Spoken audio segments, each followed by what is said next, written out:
Dieu avait donné à Moïse une consigne concernant les Israélites. Il devait lui faire un sanctuaire. Puis, l'Éternel a fourni les plans de la structure du sanctuaire, de son mobilier et de tous les accessoires. Ce tabernacle, ou encore temple, serait le centre du vrai culte pour tout Israël. Nous ne savons pas combien de personnes ont travaillé à la réalisation du tabernacle, mais tous les Israélites ont été invités à soutenir le projet par des offrandes. Tous ceux qui avaient le cœur bien disposé devaient apporter une contribution à l'Éternel. Rapidement, on disposa d'une quantité énorme de matériaux, mais le peuple continuait d'en apporter. Le matériau était suffisant pour tout le travail à faire et même plus que suffisant. Grâce à la générosité des Israélites, le tabernacle fut achevé en moins d'1 an. En soutenant le vrai culte, le peuple avait donc honoré l'Éternel. Près de 5 siècles après avoir construit le tabernacle, les Israélites entreprirent la construction du temple de Jérusalem. David lui-même soutenu de tout son cœur ce projet. Il acheta des pierres, des grosses pièces de bois et d'autres matériaux.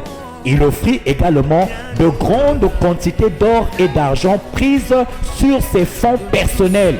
Il encouragea aussi les autres Israélites à se montrer généreux en leur demandant qu'ils offrent volontairement leurs mains comme don pour l'Éternel.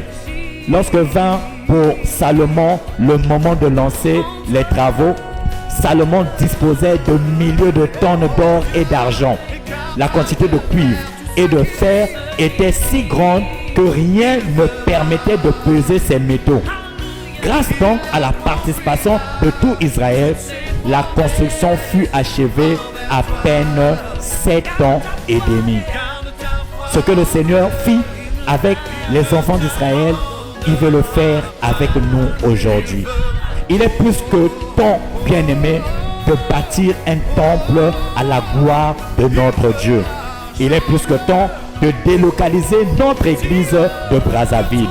À l'instar de celle de Pointe-Noire, 2022, Dieu veut que nous lui bâtissons un temple qui donne davantage accès aux gens. C'est pour cela que nous sommes invités à disposer nos cœurs pour soutenir financièrement et matériellement ce grand projet en apportant nos contributions volontaires à travers ce lien que vous avez sous votre écran. Souvenons-nous que dans la parole de Dieu, Néhémie, avec ses moyens, s'était activé pour que la muraille de Dieu soit rétablie et restaurée. Et nous savons comment il fut béni, comment Dieu lui donna la victoire sur tous ses ennemis, comment Dieu bénit tous ceux-là qui avaient travaillé activement à ses côtés pour que les murailles soient reconstruites. En contribuant pour le déménagement de l'église et la construction de ce nouveau temple à Brazzaville, bien-aimés, vous attirerez sur vous toutes sortes de bénédictions. Alors je vous encourage à nous appuyer financièrement, matériellement. Je vous encourage à vous donner à cœur ouvert afin que ce grand projet soit réalisable. Que l'Éternel Dieu vous bénisse.